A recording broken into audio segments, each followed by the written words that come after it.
And really, I think that strengthens the student as a future dietitian. So they've connected with all these other students who have different lived experiences, cultures, perspectives.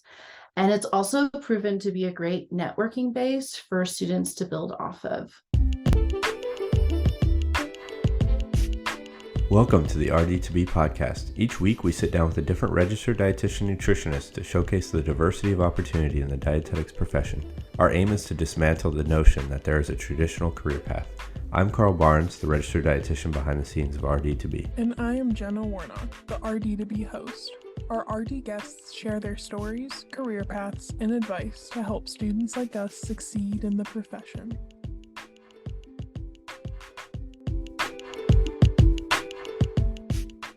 Welcome back to another week of the RD2BE podcast. I'm your registered dietitian host, Carl Barnes. This is our weekly podcast where we sit down with a different awesome registered dietitian to showcase the diversity of opportunity in the profession.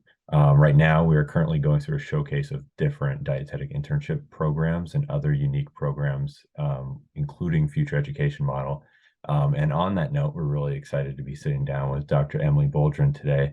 She's a director with the Dietetics Focus at University of New England. Really excited to learn more about your guys' unique program, and thanks for being here. Thank you. And I'm Jenna, your RD2BE. So Emily, can you first tell us how you acquired your position as the director of UNE's program? Yeah, sure. I started working with UNE, the MSAN program, in about 2018. I was working with the director of the program, the general program, Dr. Ellie Dodge, and the previous program director for the Dietetics Focus, Dr. Angelina Maya. And we were working together to create courses for this new dietetics focus program under the future education model. So we created some of the coursework, and I continued to teach classes once the program was up and running, and continued to teach classes as my schedule would allow. And then in March, I joined as the director of the Dietetics Focus. And so it sounds like even from the beginning, you were like working towards that future education model setup. And I'm sure now with the 2024 changes with the master's degree, that term has been floating around a lot more. And I'm sure a lot of RD2Bs have been hearing the term future education model. So given how much experience you have in the topic, could you just describe what a future education model is specifically for dietetics and how your program is a future education model? Yeah, absolutely. So if we summarize it very briefly, the future education model, you'll see it abbreviated as FEM, and sometimes it will also be referred to as GP or graduate program. So those are the same things. And in the future education model, it's really a newer way to approach dietetics education. It is ASCEND accredited. It is ASCEND accredited just like a dietetic internship program, but it is very different in the way it approaches that education. This pathway focuses on competency-based education through really a learn while do model. And so what that looks like in our program is you take classes while you're completing your hours. So you get that hands-on experience right away. And this is very different from most programs where you take classes, you complete that, for your undergraduate, and then you apply through that matching process and you get matched to an internship. We kind of combine that in a 2-year program, but it's a master's level program. And our program, since it is combined with that master's degree, it meets the requirements for that 2024 master's to sit for the RDN exam. And ASCEND added this requirement, so future RDs will really have a strong research background, and they'll be able to actively contribute to the field in terms of scholarship. So I think it's important that we lay some groundwork here in terms of terminology. So there is a little bit different terminology that the future education model uses. We don't refer to students as dietetic interns in this model. We refer to them as dietetic students. And then instead of internships or rotations, they're referred to as supervised experiential learning. You'll also see that indicated as SEL for short. And for conceptual purposes, as you're thinking about it, they are similar, but the change in language is purposeful. It is reflective of the different expectations of FEM students. And I think it's awesome that you kind of also explain the different terminology, like not only the differences in structure, but also like it reflects in how you address students, how you address those learning experiences and all of that. And so with the students, the dietetic students, how many people typically apply in an application process? And then how many are typically accepted for your program? Yeah, so we're one of the largest MSAN accredited FEM programs in the nation and can accept up to 80 students per academic year. We do have more than 80 prospective students apply each year, but we do have a high acceptance rate of about 87%. It's important to note that the process from when a prospective student applies and then when they start their core program, that can take a little while. So for example, if students don't have a background in nutrition, they will need to spend time taking their prerequisite courses. So there's 3. There's applied food innovation, applied nutritional biochemistry, and then applied anatomy and physiology. So these students spend time taking those courses, and then all students need to spend time also finding and securing their preceptors. And this process of finding and securing preceptors, it can take a little while. We estimate about 6 to 9 months, and that really depends on the student and then on their geographical location as well. And when it comes to them securing their preceptors, do you see a lot of the students find them and research them as they're taking the classes? And when it comes to the timeline for prereq completion with those 3, what's the typical timeline that it takes for them to complete those prereqs and along with securing the preceptors?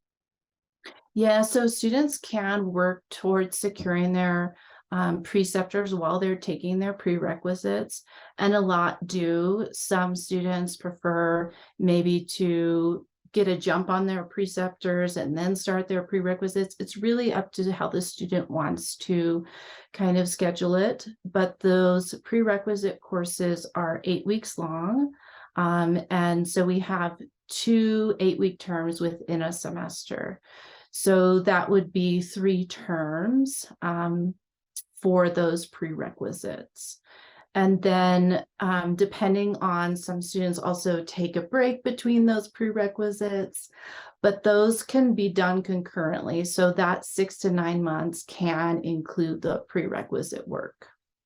Awesome. And that's a great thing to also include with it being in 8-week increments, biochemistry, anatomy, and physiology. It's definitely good to just like keep in mind, knowing the timeline and just all the things happening, and for the students making sure to manage their time well during that time of finding those preceptors and taking those classes.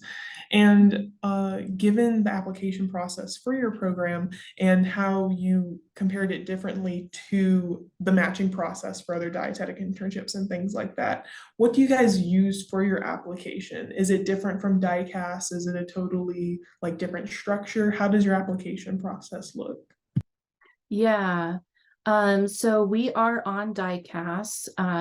You can look our program up. We have all that information on there. But for the application piece and on DICAS, you'll see this. We refer you back to our website. So you can apply through our website. It is free to apply, and whereas DICAS charges the prospective student to apply. Awesome. And that's another great benefit to the future education model is like kind of the cost effectiveness of becoming a registered dietitian. So it's great that you guys also have that free application piece. And with the audience of the people applying, do you see a specific theme of types of students applying, or do you target a specific audience when it comes to advertising your program? Like what type of students do you see apply? I think this is one of the things that I love about our program is we have students really from all walk of life coming back and seeking their dietetics education, wanting to become an RDN. So we have anywhere from previous people that were high up in accounting to stay-at-home parents that are wanting to now become a registered dietitian. We have students from they have just finished their bachelor's and they want to become a dietitian. So I think that's really one of the great models, and I think our online format really lends itself to really being accessible to so many different people. So we don't target a specific audience per se. So we accept students from any background if they meet our admission requirements. So that's a bachelor's degree. You don't have to have a bachelor's degree in nutrition to apply. Now, some future education models still require that nutrition background. Some still require a DPD verification statement. We do not. We really wanted to stay very close to the heart of the FEM. So our requirements are bachelor's degree, undergraduate GPA of 3.0, and then also a computer with internet connection, since we're 100% online. So we have to have that. So to matriculate into our program, students have to complete the prerequisite courses, which we've talked about, and then secure their preceptors for their first year. So then they can start into our core program. I also want to mention, we also have students from all across the nation, not just from various backgrounds, but all across the nation. And also we have students in US territories like Guam, Puerto Rico, the Mariana Islands. So we work with students and preceptors from very diverse backgrounds and experiences. And really, I think that strengthens the student as a future dietitian. So they've connected with all these other students who have different lived experiences, cultures, perspectives. And it's also proven to be a great networking base for students to build off of. Yeah, and I love how you included that, like not only different backgrounds, but also different like physical geographical backgrounds, because I think definitely one thing that the future education model really promotes is just diversity in every aspect that you can think of. And it's really awesome to see how your program reflects that. And so one thing that I did think of as you were talking about it being completely online, with the prereq courses, those 8-week classes, are they fully online as well? They are fully online as well. And I should mention also that our prerequisites are very implied in nature, which is maybe something that is different than other prerequisites. So for example, if we're studying anatomy and physiology, maybe we're studying the head and neck muscles for that unit. So we'll study that, and then we'll have a case study that's very nutrition focused with a patient who has trouble swallowing. And so we're asking them to connect the dots between anatomy and physiology and nutrition. So it's really helpful for those students to see it through the nutrition lens. Yeah, and it sounds like you have that like critical thinking and application knowledge, starting with not just the program, but also the prereqs. And so speaking of that application like of knowledge piece, can you describe more in depth how your program divides the master courses with the supervised experiential learning? Yeah, so in our program, There's no division of the master's component and the supervised experiential learning. So what if you're looking at the plan of study, what you would see is you would see for one term, you would see a didactic course, and at the same time, the student would be taking a lab course. And that lab course is really a way to house those SEL hours, but they're doing that at the same time. And so we don't separate that master's from the SEL or the lab course, because we're training students at that master's level. So they need to take those courses also. So somebody with already a master's degree would also, have to take those didactic courses as well. We do have a separate master's level program, and that is for people that don't want to become an RDN, or maybe they're already an RDN and they just want to keep current with that 2024 requirement. Awesome. So you check the boxes for pretty much any situation any nutrition or dietetics professional would want to be in, which is really awesome. And so with the supervised experiential learning experience, do they need a certain number of hours before being accepted into the program? Yeah, so they can be accepted, and then they start their prerequisites, and then to move into our core program, they have to have 400 hours of their first year SELs that UNE does not provide. So we do provide some hours in those lab courses in the first and second year, but the majority of the hours the student will need to locate. And then our program administrators, which is myself, we have a dietetics clinical coordinator, we have a dietetics field coordinator. They work very closely with each student to help guide them in securing preceptors. So students start when they are interested in the program, when they've applied, they get connected with our dietetics clinical coordinator, and she helps them identify potential sites and potential preceptors, and it's all within the geographical location of their choice. And they're looking for sites in community, clinical, and food service management. So once the student has about 10 to 15 identified, then they will be approved to start that outreach process. And then once a preceptor has agreed to work with them or expressed interest or just has questions, I invite the preceptor and the student to a Zoom call, and we discuss the preceptor's qualifications, their facility, what they can provide. And then we also talk about our program, and just to make sure it's a good fit for them as well. And if it is, then we start the paperwork to secure that legal agreement with the site. And then this is all attributing to the 400 hours of supervised experiential learning before the actual start of the core courses and the labs that you guys offer. Exactly.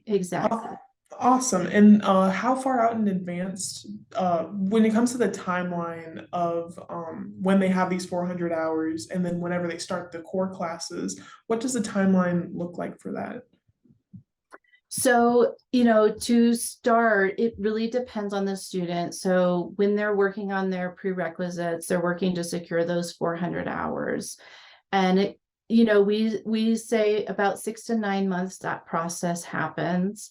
And then they can start once they've secured those hours, they can start either in fall, spring, or summer.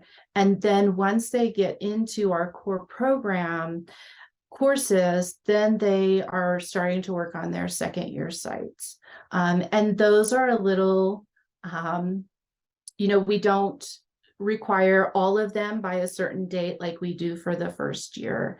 And so they're a little bit more relaxed timeline. And what I found, and I think what students have found, is once they are in a site, preceptors tend to really like the future education model, and particularly how our program is set up, because it's a lighter lift for the preceptors. We average it out, it's only 15 hours a week for the student at the site. So it's a lot lighter lift on the preceptor. So in that second year process, they're typically able to secure a preceptor much easier. They have connections. And so it's a lot less stressful for them. Yeah, and it's not only like less stressful for the preceptors, but less stressful for the dietetic student on the other end as well. And so that's just, just kind of taking notes on just all the benefits of a future education model. That lighter, like lessens stress on both the preceptor side and the student side. That's a really great thing to mention as well. And so kind of switching gears more towards pretty much everything that your program gives a student at the end of them completing everything. So they get that master's degree, that DPD verification statement, and that completed accreditation for the dietetic internship rotation aspect. And so one question that I do have when it comes to students applying to the program, say that they did a nutrition degree that does have a DPD Ascend accredited verification statement along with it. Does their plan of study change at all with the DPD course aspect in your program, or does it stay the same throughout? Yeah, so great question, Jenna. So you're right, we end with a master's degree, a DPD verification statement, and that 1,214 completed supervised experiential learning hours, and that, of course, the ability to sit for that CDR exam. So if a student comes into our program and they already have a verification statement, which some of our students do, we may be able to waive the prerequisite courses. And that depends on if the statement is less than 5 years old, and then it will be determined on a case-by-case basis. So the director of the MSAN program, Dr. Dodge, and myself will look at equivalency and things like that to see if we can waive that. And but in terms of the plan of study, when they enter into their core program, that is not changed because we're preparing students at that master's level. Gotcha, and that's a really good distinction to have with the DPD verification statement and how it integrates into your program, but also being like, it's still master's level rigor, and it can't, like a DPD verification statement doesn't clear all of your courses that you're taking during the program. And so with us mentioning all of the little checklists that you get with completing the program in such a compact amount of time, what advice or what resources do you give students for meeting all those competencies and kind of just staying on track with this fast-paced kind of program? Yeah, it's a good question. I think this is really the coolest part of our program, and really the FEM model in general. So another distinction that we need to mention is when students go into their SEL sites, they're not being evaluated, particularly during their first year, they're not being evaluated at the same level as a dietetic intern. And that's one thing that we talk about in that preceptor call, to make sure that preceptors are aware of those differences and how to evaluate the student. So when students go into their first year SELs, they're evaluated on a knows, shows, and does level. So those are basically different levels of competence. So let's say, for example, when the students go into their very first experience with their preceptor, they're going to be evaluated at that nose level. So that means they're working to acquire that basic foundational understanding of these concepts. To score at the very highest level of the nose, we're looking for the student to have an ability to have a conversation with their preceptor around that competency. So in other words, they're just displaying their knowledge around that competency. And we sit at that nose level competency for those first 3 courses, the majority first 3 courses. And then during the second 3 courses 4 to 6, we transition from that knows to the shows. And the shows level is basically, okay, I now have that knowledge. Now I need to try to apply it, but you're still going to get support and guidance through that. So you're working on trying to apply that knowledge. And then in general, it isn't really until year 2 that students are evaluated at that DOS level or the ability to do it independently. And so by the time the student gets to that second year, they've seen all these things, they've practiced all these different competencies, so they're able to perform at those DOS level expectations. So really it's a stacking or a building of skills and competencies throughout that 2-year program, which is why students from a non-nutrition background really are able to succeed in this model. So while it's very different than the traditional DIs, the data from MSAN that I've seen shows it's really outperforming every other education model in terms of first-time pass rates on the exam. And this is really a testament to the continuous exposure to those skills and those competencies that dietitians really employ in their everyday activities.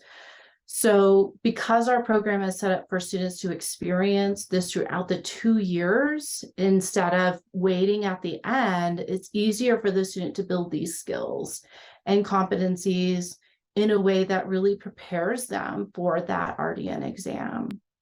I couldn't agree more. And also, I think it also makes the knowledge kind of stick a whole lot better, because when you pair the learning, and this applies to any learning process, it doesn't just have to be a dietetic student, but it gives them that foundation in a new way of learning that makes them know how to learn something completely new, especially if they don't have a nutrition background, apply it while they're learning it. And then again, you've seen with the statistics how it makes such a better pass on the first try with the RD exam. So I think that that's great, not only in getting a higher pass rate, but also just teaching the dietetic students how to learn in an actual, like, effective and long-term way.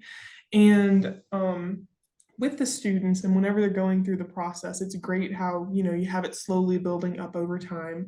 With the future education model, finances definitely could be a lot different than what a dietetic internship looks like, and like a traditional dietetic internship looks like. And so with your dietetic students in this program, do you see them handle finances any differently, or do you see them work during the program? Like, how do you see students typically handle finances? Yeah, so I think we have a little bit more flexibility in terms of students being able to work. A lot of our students do hold part-time jobs during their program, their 2-year program. And part of it is because, like I said, it averages out, those SEL hours average out to only 15 hours a week. So they'll have to work with their preceptor. Of course, the preceptor schedule comes first, but then the students can work around that, and also their coursework. Our program is actually one of the most affordable FEM programs in the nation. 90% of our students are provided with some sort of financial aid to help. We've also had students that have applied for and received scholarships, from diversity to attending FNCE, all sorts of things. And then, since we don't require our students to relocate, those expenses are also mitigated.